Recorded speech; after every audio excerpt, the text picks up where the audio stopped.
This channel does not promote any violent, harmful, or illegal activities. All content provided by this channel is meant for an educational purpose only.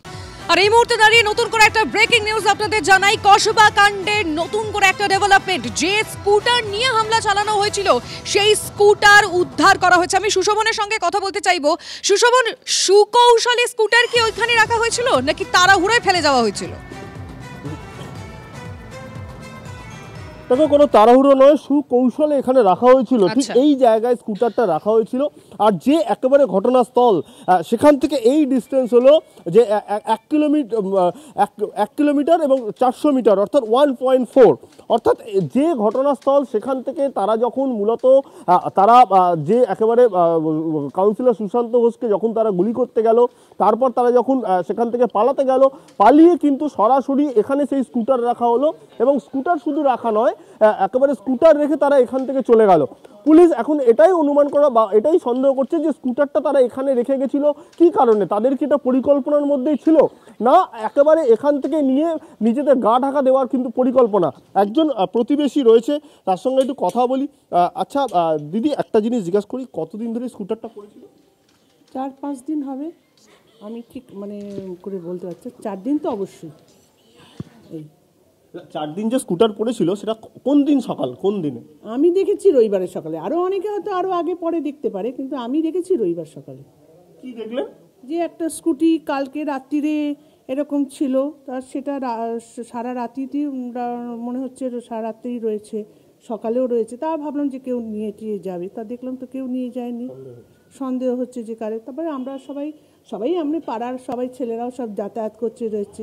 এবং যার বাড়ির সামনে রাখা হয়েছে উনি তো তখন বললেন যে এইখানে কেন স্কুটিটা, কার বাড়ির স্কুটি, আমার বাড়ির সামনে রয়েছে, বলাবলি করছে। তখন দেখা গেল যে কারোর বাড়িরই ওটা স্কুটি নয়, এটা বাইরে থেকে কোনো স্কুটি এনে এখানে রাখা রয়েছে। সেটা তো আজকে বোঝাই গেল। দেখো, এখন স্বাভাবিকভাবে তোমাকে এলাকাটা একবার দেখানোর চেষ্টা করব যে নির্জন এলাকা, খুব একটা মানুষের যে যাতায়াত রয়েছে সেরকম নয়। ঘটনাস্থল থেকে 1.4 কিলোমিটার, এবং এইখান থেকে কিন্তু একেবারে পালিয়ে যাওয়া খুব বলা যায় যে খুব সুন্দরভাবে, খুব ভালোভাবে পালানো যায়। অর্থাৎ পরিকল্পনা মাফিক সবটা হয়েছে, এটা বোঝা যাচ্ছে। সুশোভন, ধন্যবাদ। এদিকে কসবা কাণ্ডে যে গুলশান কলোনির নাম জড়িয়েছে, সেই গুলশান কলোনিতে যেভাবে জমি বিবাদে একের পর এক তথ্য TV9 বাংলা সামনে এসেছে, তাতে নড়ে চড়ে বসেছে প্রশাসন। এবং তারপরে কিন্তু BLROর ঘটনাস্থল পরিদর্শনের সিদ্ধান্ত। আমাদের সঙ্গে রয়েছেন আমাদের প্রতিনিধি সুপ্রিয়। তাহলে বলতেই হয় যে TV9 খবরের জের।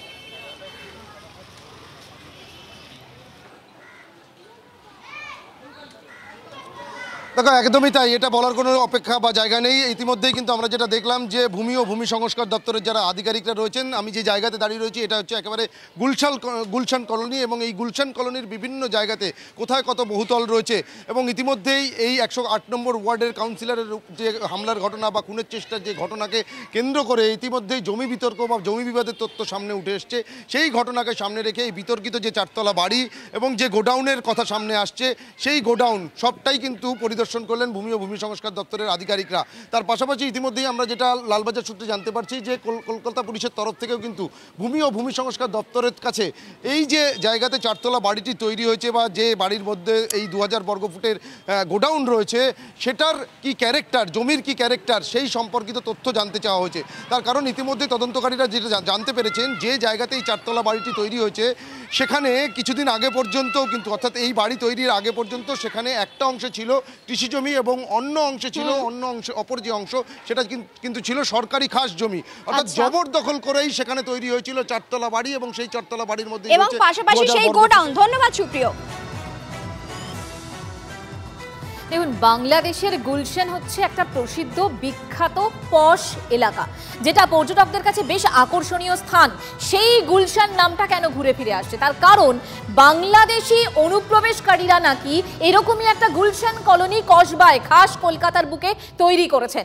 এই অনুপ্রবেশকারী, এমনটাই অভিযোগ করছে বিজেপি। এখন প্রশ্ন হচ্ছে, এই অনুপ্রবেশকারীরা কসবার এই এলাকাটাকে কেন বেছে নিয়েছেন, কিভাবে এরা অনুপ্রবেশ করছেন, কিভাবে এখানে এদের সংখ্যা বেড়ে যাচ্ছে, এই প্রশ্নগুলো ভীষণভাবে প্রাসঙ্গিক হয়ে উঠছে। উত্তর খোঁজার চেষ্টা করবো। সিজার মরুল আমার সঙ্গে রয়েছেন, আমার সহকর্মী। সিজার,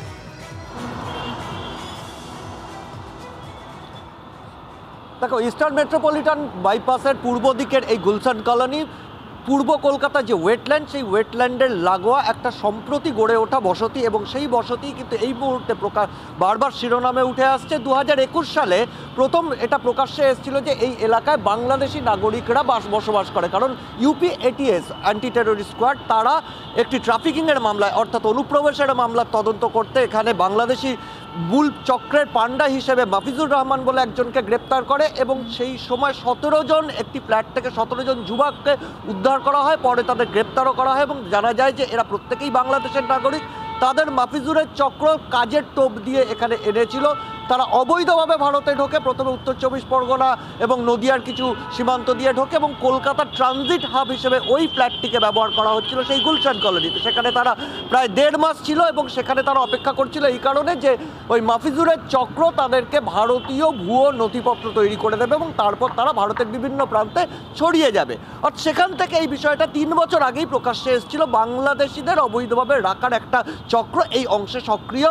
পরবর্তীতে কর্ণাটকও একাধিকবার এই বাংলাদেশিরা গ্রেপ্তার হয়েছে এবং তার সঙ্গে পশ্চিমবঙ্গের যোগাযোগ পাওয়া গেছে, এবং সেই জায়গাতে দাঁড়িয়েই পুলিশের একাংশ খুব স্পষ্টই জানাচ্ছেন যে এখানকার যে অপরাধ চক্র বা ক্রাইম সিন্ডিকেট রয়েছে তাদের সরাসরি মদত রয়েছে এই বাংলাদেশিদের এখানে রাখার পেছনে। আর এই ক্রাইম সিন্ডিকেটের পেছনে কারা রয়েছে সেই জায়গায় দাঁড়িয়ে পুলিশ কর্তারা কিন্তু চুপ করে যাচ্ছেন, কারণ এই ক্রাইম সিন্ডিকেটের পেছনে যে শাসক দলের কিছু নেতৃত্বের যে মদত রয়েছে সেটাও স্পষ্ট। এবং সেই জায়গা থেকে গুলশান কলোনি এবং মার্টিন পাড়া এবং পূর্ব কলকাতা ওয়েটল্যান্ডের ওপর সম্প্রতি গড়ে ওঠা এই বসতির একটা বড় অংশ যে একটা ট্রানজিট হাব হয়ে উঠছে অনুপ্রবেশের ক্ষেত্রে, সেটা স্পষ্ট।